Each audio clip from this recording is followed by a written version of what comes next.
This is in an attempt to stop the wave of migrants heading to Germany and Austria. The terminal had to be evacuated and trains there suspended. Now, these are live pictures from outside the railway station. You can see big crowds, heavy police presence, hundreds of migrants protesting. The trains have started running again, but the refugees are still being prevented from entering the station. Now, around 2,000 of them arrive in Hungary each day, but they don't plan to stay too long, setting their sights on wealthier countries in Europe. Some manage to cram their way onto trains. Those who fail camp out and wait for their next chance.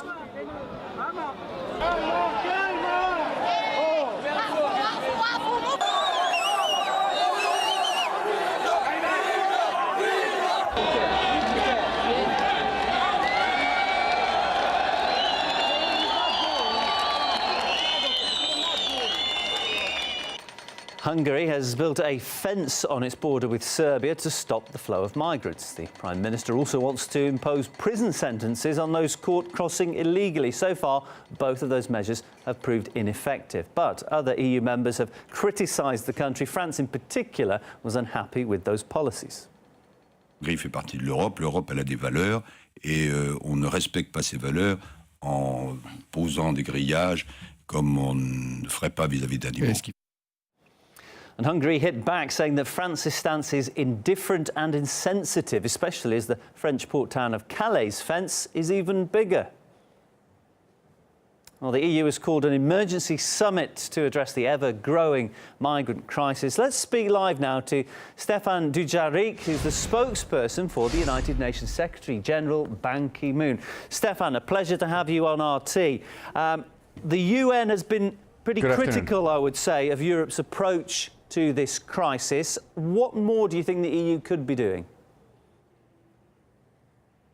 Well, first of all, I think the focus right now needs to be on saving lives and on treating people with dignity. You have tens of hundreds of thousands of refugees and some migrants who are making a perilous trek either across the Mediterranean or across Europe. There are international conventions in play that need to be respected. The flow of refugees needs to be managed. And I think what we're seeing now is an unfair burden being carried by some countries while others are carrying a smaller share. And I think we need to see a more equal sharing of the burden. You're seeing Italy, the former Yugoslav Republic of Macedonia, Greece, carrying so much. And also, we have to remember where these people come from. They're coming from Syria and from Iraq and from the bordering countries. So there is a lot more than people can do in terms of managing the flow while respecting people's rights and their dignity. Has the time come for the UN to intervene? Well, you know, it's not so much the UN intervening. We have the legal aspect. The Convention on Refugees has been in place since 1951. Countries know what the law is. They need to be, it needs to be applied.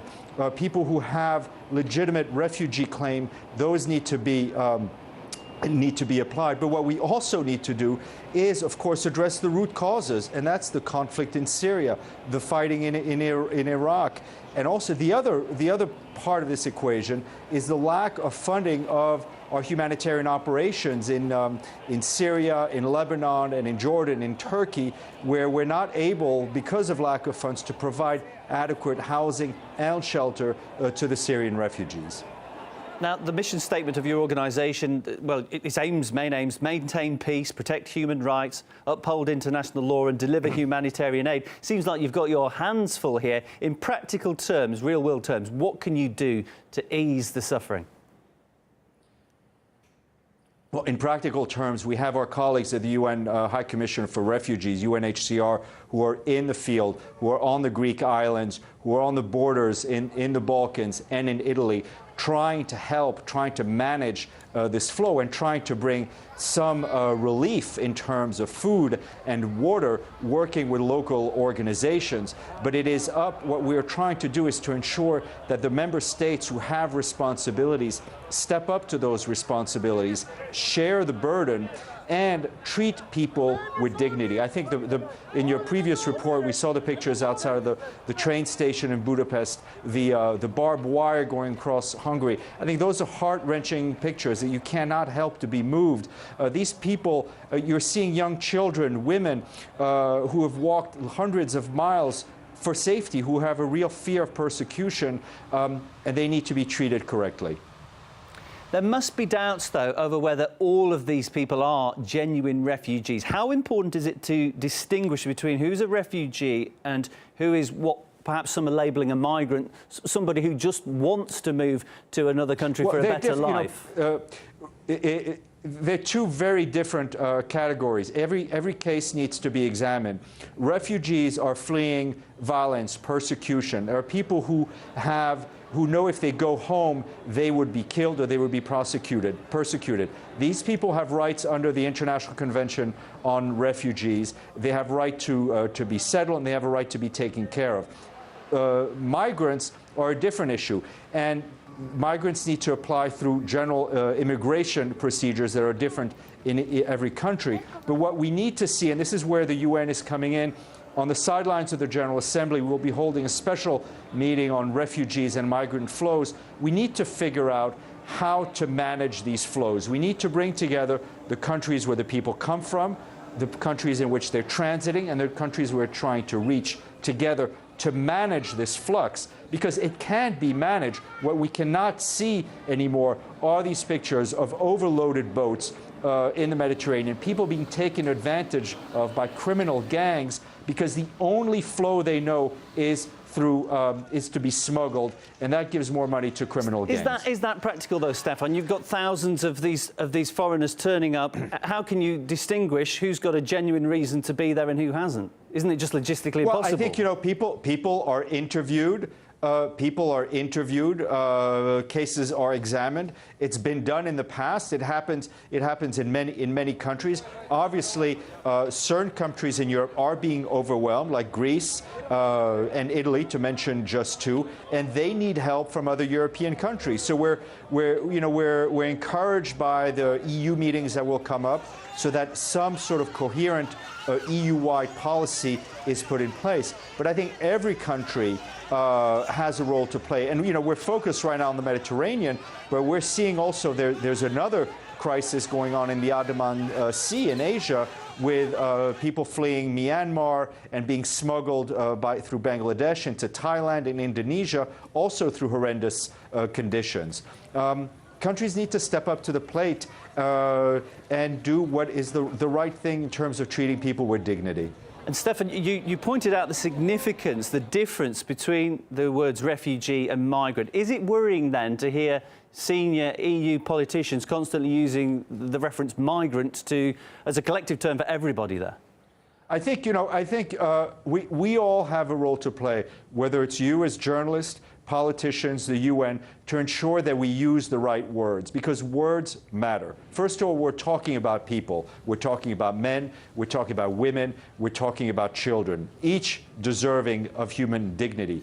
But the difference between refugees and migrants is a critical one. Refugees have rights. There's a body of international law which describes those rights. Refugees are people fleeing war, fleeing persecution.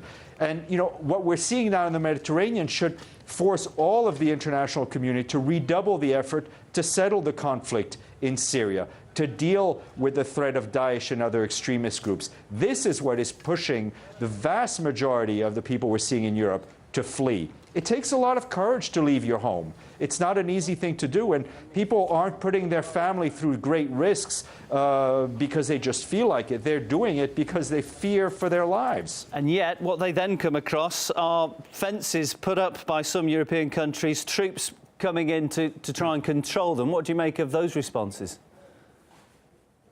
Well, I think countries have countries all have a security issue to deal with. But then I go back to the issue of dignity. We don't want to see people trapped behind barbed wires. We want to see people treated fairly and according to the rights that they have. And countries have rights and responsibilities themselves. There needs to be a better way to manage the flow of people. Men and humans have been on the move since we started to walk. You can't, walls, I think, throughout the ages have really not worked out all that well. So we need to sit down and make sure that the right policies are applied, the law is respected, and that this flow of refugees and of migrants is managed properly. Stefan, thank you so much for coming on RT to speak to us, give us your thoughts. Our guest, Stefan Dujarric.